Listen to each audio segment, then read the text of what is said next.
The United States Department of State has recently updated its travel advisories.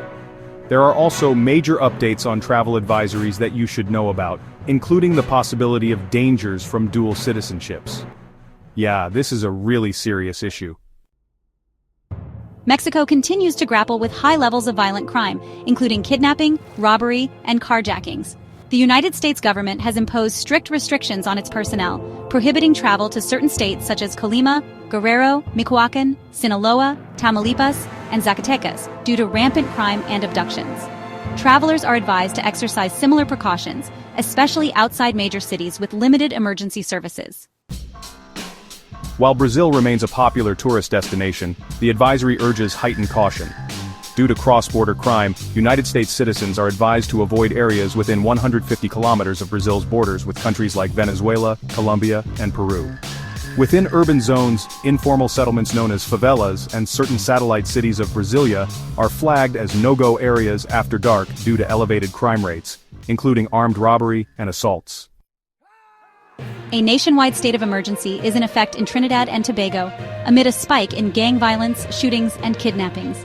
The United States advisory highlights restricted travel for government personnel within Port of Spain and underscores recent security powers granted to local police, including the ability to arrest without a warrant and search private property. Foreign visitors are urged to remain especially vigilant in high-crime areas and monitor updates, as new restrictions may be implemented without advance warning. This is why you should register your location with the State Department. During the pandemic, we saw how this works, and, honestly, it is a blessing to receive an email from the State Department telling you which flights and when you can return to the United States. Colombia retains its Level 3 travel alert, which is pretty concerning, because over 60,000 United States expats live in Colombia, and that is only the number they know about. Sandy, the publisher of this channel, spends 30 days in Bogotá when transitioning to the southern part of South America. In her book, along with free resources for retirees, in the description, she explains how to travel the world for less than $1,500 to $1,600 a month. The U.S. State Department says tourists should, really reconsider their travel status following continued political instability and acts of terrorism.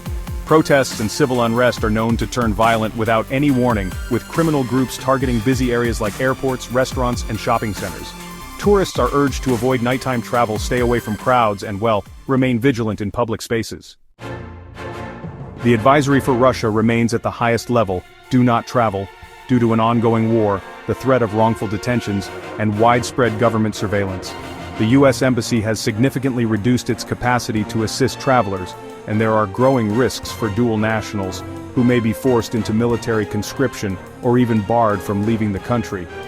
With limited flights, frozen banking operations, and reports of arbitrary arrests, the advisory warns all U.S. citizens to exit the country immediately. In other words, slavery is a thing that can happen to Americans traveling abroad. Ghana's advisory has been updated to Level 2. Exercise increased caution, highlighting threats of crime and civil unrest. The most recent update notes potential threats in Ghana, specifically towards women and LGBTQIA+ travelers, are also advised to be especially cautious. The State Department highlighted sexual assaults, domestic violence, and hate based on the same sexual orientation as the increased cause of incidents. Moreover, travelers should consider avoiding travel near Ghana's borders with Burkina Faso and Côte d'Ivoire. Another travel advisor that you may want to be aware of is terrorist groups continue plotting possible attacks in Morocco. Terrorists may attack with little or no warning. They target tourist locations, transportation hubs, markets, shopping malls, and local government facilities, the U.S. State Department alert said. By staying informed and taking necessary precautions, travelers can navigate the complexities of international travel in today's dynamic global landscape. Just remember, Americans are not always liked by many throughout the world. People in the tourism industry are exceptionally friendly to us, because they see dollar signs when they see us coming. After watching the video, check out the free resources in the description. The channel provides information on living well on less while retired. All information on this channel is verifiable. Sandy, the publisher of Budget Retirement Options, is retired and now traveling the world slowly. She was in Lima, Peru when this video was uploaded.